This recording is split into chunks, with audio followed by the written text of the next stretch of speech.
This program was made possible with the continued support of the N1 Partners program. Be number one with N1.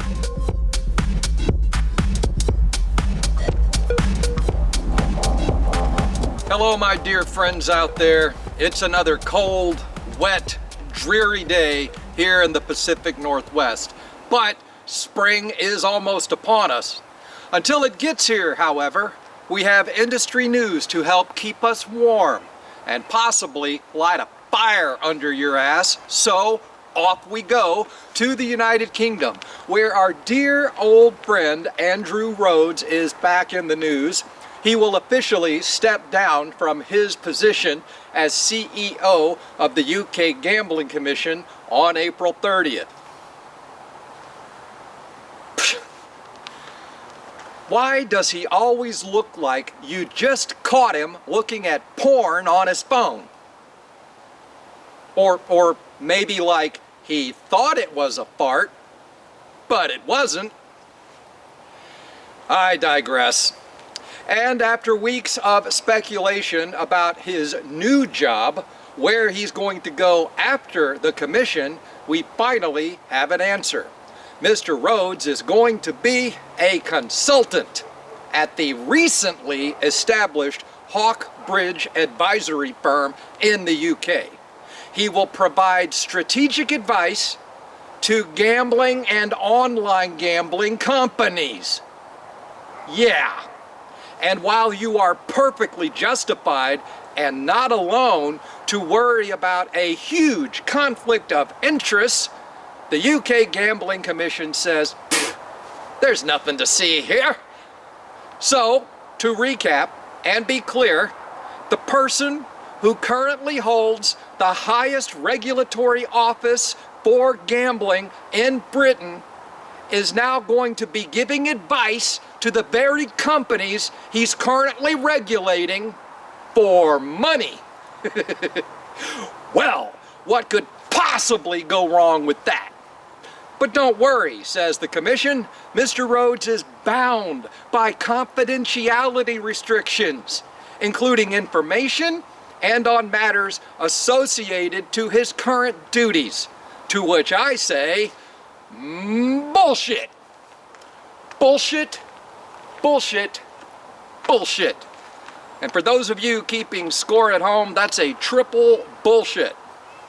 Mr. Rhodes had zero experience in this industry before some jackass foolishly hired him to run the commission.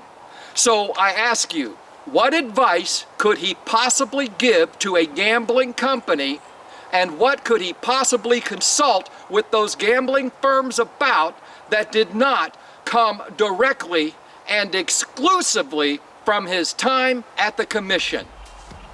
But we're all supposed to be okay with it because Mr. Rhodes is on the honor system?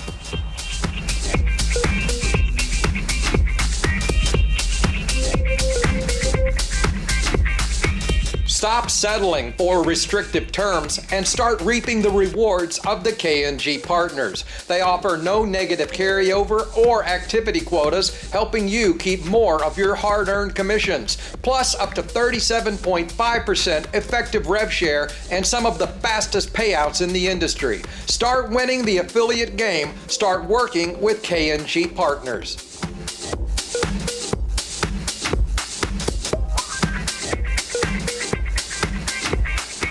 Okay, as we move right along, entering the second half of our program, we've got news about more troubles in the prediction markets. But before we get there, the APCW just released another new interview from our time in Barcelona. And this week, it's the Pinup Partners. We spoke with the lovely and informative Margarita, their affiliate team lead, about some of the reasons webmasters enjoy working with them, including their strong revenue models and transparent tracking, along with the unique spending model for their partners, and you'll definitely want to hear about that. You can find this video on the APCW website and YouTube channel, and in the forums at GPWA. Finally, we spoke at length last week about the growing issues with prediction markets, including contracts which may include the loss of human life, like the one offered on the former Ayatollah in Iran. But the questions being asked now are about more than ethics and might just be the beginning of troubles for the Kalshi trading platform. Users who predicted the Ayatollah would be removed from office one way or another won $54 million collectively, and Kalshi either can't pay or won't pay, leading to a class action lawsuit claiming that Kalshi acted deceptively and in a predatory manner. Not a good look for a company that is regulated by the U.S. Commodity Futures Trading Commission. But, here's where things get just a bit more interesting, as their CEO has now come out and said that the company does not deal with markets tied to death, and that their rules are designed to prevent anyone from profiting from the death of others. This is a tough one for me. As you probably heard last week when I went off, I do not support contracts involving death. On the other hand, they did offer the contract and people entered into the agreement with them, so who's right here? And is it possible that that rule that their CEO talked about doesn't even exist? I mean, I don't know. I haven't looked through their terms and conditions. Perhaps it's there, or perhaps Kalshi is hiding behind something so that they don't have to shell out $54 million. I don't know. Why don't you talk amongst yourselves about it and let us know what you think in the forums at GPWA. But hey, this is my stop. I need to get off here. But God willing, I'll come back next week and we'll do it again.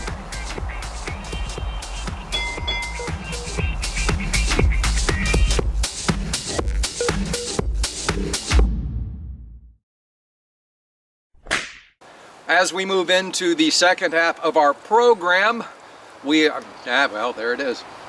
I was wondering when I'd make a cock up and ding, right on time.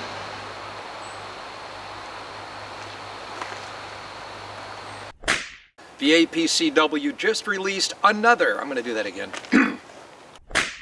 But before we get too deep into the second half, well, I didn't mess up any in the first half. There were no bloopers at all. And here in like the first 30 seconds of shooting the second half,